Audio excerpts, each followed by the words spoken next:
साथियों, सबसे पहले हम बात कर लेते हैं छत्तीसगढ़ में एकलव्य आदर्श आवासीय विद्यालय कहाँ कहाँ है और कितने रिक्त सीट हैं। साथियों, आपको बता दें कि पूरे छत्तीसगढ़ के सभी जिलों में एकलव्य आदर्श आवासीय विद्यालय हैं, जहां कक्षा 6 से लेकर के 12वीं तक की मुफ्त में शिक्षा दी जाती है। आवासीय विद्यालय है चूँकि, तो ये सीबीएसई कोर्स लागू हो गया है। साथियों, आपको जानकारी के लिए बता दें कि कक्षा 6वीं में प्रवेश होता है, इसके बाद 12वीं तक मुफ्त शिक्षा दी जाती है।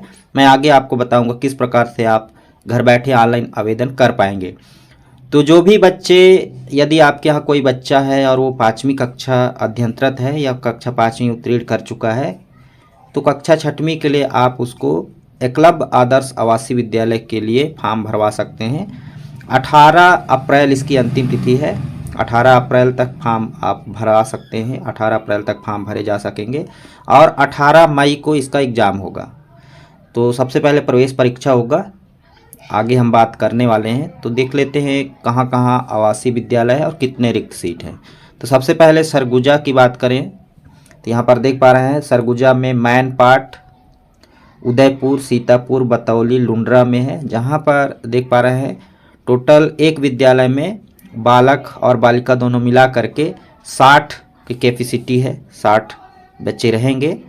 इसी प्रकार सूरजपुर में देख पा रहे हैं भैयाथान, उड़गी, प्रतापपुर, प्रेमनगर, और रायगढ़ में खरसिया, धर्मजयगढ़, घरघोड़ा, लैलूंगा, कबीरधाम में बोडला बालक है, और जगदलपुर में बाकावंड, बस्तर जो कि संयुक्त है जिसमें बालक और बालिका दोनों रहेंगे, और तोकापाल और लोहांडी गुड़ा कन्या है जिसमें सिर्फ कन्या रहेंगे, छात्रा रहेंगी, और बस्तरनार।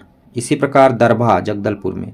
इसी प्रकार कंकेर में यहाँ पर देख रहे हैं अंतागढ़, कंकेर, नरहरपुर, भानु प्रतापपुर, दुर्कोंदल, जसपुर में बगीचा, जसपुर, कांसाबेल, पत्थलगांव, परसा बहार, दंतेवाड़ा में कटे कल्याण, दंतेवाड़ा, गीदम, लुहंडा कुआं कोंडा राजनांदगांव में राजनांदगांव, मानपुर मोहल्ला, खड़गवां, कोरिया में देख रहे हैं खड़गवां, सोनहत, भरतपुर। इसी प्रकार बीजापुर में भैरमगढ़, बीजापुर, भोपालपट्टनम, उसूर, कोरबा में कटघोरा, पाली, पोड़ा। इसी प्रकार मनेंद्रगढ़, चिरमी, भरतपुर में एमसीबी में देख पा रहे हैं जीपीएम, गौरेला, पेंड्रा, मरवाही में देखिए मरवाही, पेंड्रा, गौरेला, कोंडागांव में कोंडागांव, केसकाल, परसगांव,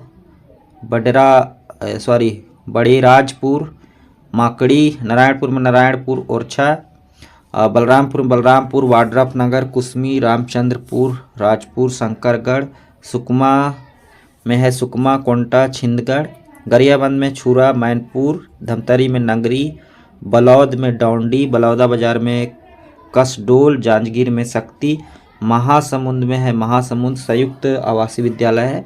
इस प्रकार मुंगेली में लोरमी में है। तो देख पा रहे हैं साथियों पूरे 74 एकलव्य आदर्श आवासीय विद्यालय है, जिसमें टोटल 4440 बच्चे अध्ययन करते हैं। तो चलिए मैं आगे आपको दिखाऊंगा क्या क्या डॉक्यूमेंट लगेगा और किस प्रकार से आप फॉर्म भरेंगे। साथियों, फॉर्म भरने के लिए आपको इसी वीडियो के डिस्क्रिप्शन पर सीधा लिंक मिल जाएगा। जैसे ही आप इस लिंक को टच करेंगे, आपके सामने छत्तीसगढ़ राज्य में संचालित एकलव्य आदर्श आवासीय विद्यालय में कक्षा 6वीं प्रवेश हेतु चयन परीक्षा वर्ष 2024 का आवेदन फॉर्म खुल करके आ जाएगा। मैं पहले ही बता चुका हूं साथियों कि यह प्रवेश परीक्षा 6वीं में होता है। इसके बाद जब बच्चे का सिलेक्शन हो जाता है तो 12वीं तक मुफ्त में पढ़ाई होती है, और ये सीबीएसई हो गया है अभी, और इंग्लिश माध्यम में पढ़ाई होने लग गई है, और बच्चे को सारी सुविधाएं वहां पर दी जाती हैं। ठीक है, तो इस तरीके से फॉर्म आप मोबाइल से भर सकते हैं। मैं लाइव दिखा रहा हूं आपको। तो जिस पर स्टार लगा है उसको भरना अनिवार्य होगा। जैसे कि देखिए बच्चे का नाम, पिता का नाम, माता का नाम, ठीक है। फिर अभिभावक जरूरी नहीं है, आप भरना चाहें तो भर सकते हैं। इसी प्रकार यहाँ पर देख पा रहे हैं ब्लड ग्रुप मांग रहा है, यह आवश्यक नहीं है, पहले ही बता दिया साथियों। जिसमें स्टार लगा है उसको भरना आवश्यक होगा। तो देखिए मोबाइल नंबर मांगा जा रहा है। फिर पिता का व्यवसाय, तो चाहे पिता का यहाँ पर देखिए, चाहे कृषक हो, मजदूर हो, शासकीय कर्मचारी हो या शासकीय कर्मचारी हो या व्यवसायी हो, कोई भी पालक अपने बच्चे का प्रवेश परीक्षा के लिए फॉर्म भरवा सकता है और उसको प्रवेश दिला सकता है।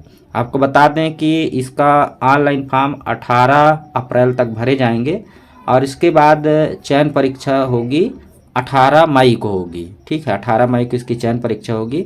एग्ज़ाम का पैटर्न किस प्रकार से होगा मैं आपको आगे दिखाऊंगा, उसके पहले फॉर्म देख लीजिए। तो यहाँ तक आप समझ गए होंगे। इसके बाद देखिए यहाँ पर अगर बच्चा 5वीं में अध्ययनरत है या 5वीं पास कर लिया है, वो किसी भी माध्यम से हो सकता है, हिंदी अंग्रेजी दोनों माध्यम के बच्चे फॉर्म भर सकते हैं। ठीक है, इसके बाद यहाँ पर देखिए, यदि वह बच्चा दिव्यांग है तो उसको उसकी स्थिति यहाँ पर हाँ नहीं में टिक करना होगा। इसके बाद देखिए यहाँ पर दिया है कि बच्चा 5वीं उत्तीर्ण कर लिया है कि अध्ययनरत है, इस तरीके से।